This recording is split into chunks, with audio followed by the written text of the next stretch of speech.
Hello, today we'll talk about four important things that you need to make changes in your teams right now. And without further ado, let's get started. First thing, open your teams and click on the three dots and go to settings. And if you can see the calls option, click on the calls option or tab, whatever you call. And there you can see a voicemail. So this is the first one. You need to configure your voicemail. Just click on configure voicemail and record a greeting here. So if you click on record a greeting, it will redirect you to a record a greeting that will be played whenever someone tries to reach to you and you are not available. Simple. And next is you can put some call answer rules. So here if you put let the caller record a message, it will record the caller's message and cuts the call. Number two is let the caller record a message or be transferred to someone else. So it will record the message and transfers call to someone whose name is mentioned right here in this tab.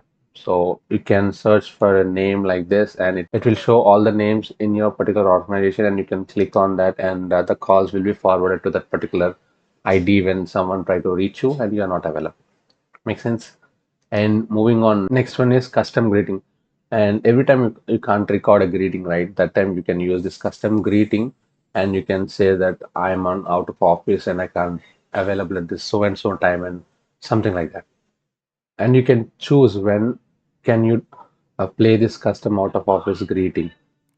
Let's say it's all the time or when I have Outlook auto reply and when I have out of office calendar event. And if you just click on OK, you configure your voicemail.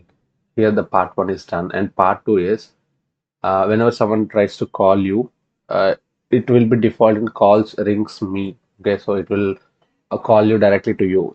You will get the call directly from them. But if you are aware, if you want your calls to be answered by someone, you need to click on forward my calls, and it will follow all the rules that you set in the voicemail. Remember that. Okay, that's the first tip. So you can use this configure voicemail at your add-on advantage when you're out of office or you're away. This setting will really helpful for to you. That's one thing. And moving on to number two, it is files. So whenever you try to open any file, it will directly open it in your Teams application. As far as I know, it will open directly in your Teams settings.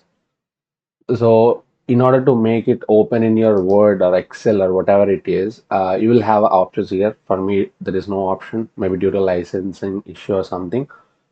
Or for me, it is showing as browser. So if you want to open some file, maybe text file or maybe Excel file or PPT, you can click on browser and it will try to open it in browser.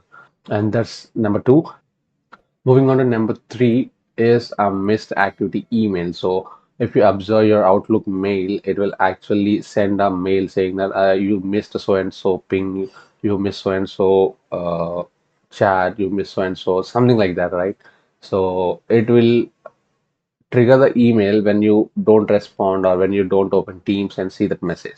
You know that, right? Missed activity emails.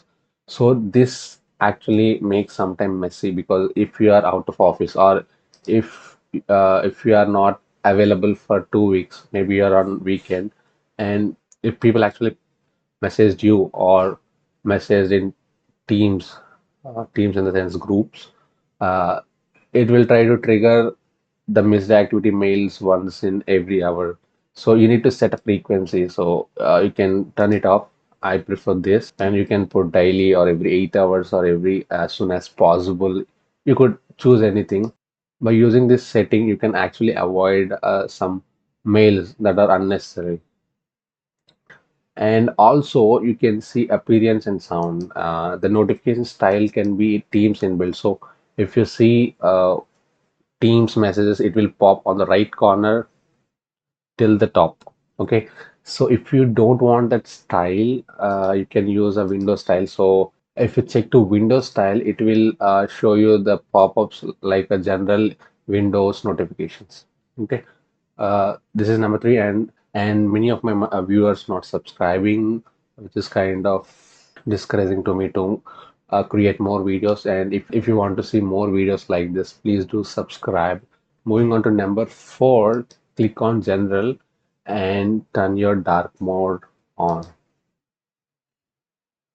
See, so most of the people who are working in late hours during nights, this dark mode is mandated because it makes our eyes ease and makes our eyes comfort when we are working with teams or having chats with frequently. And that's it, guys. Thanks for watching and encourage me to do videos like this.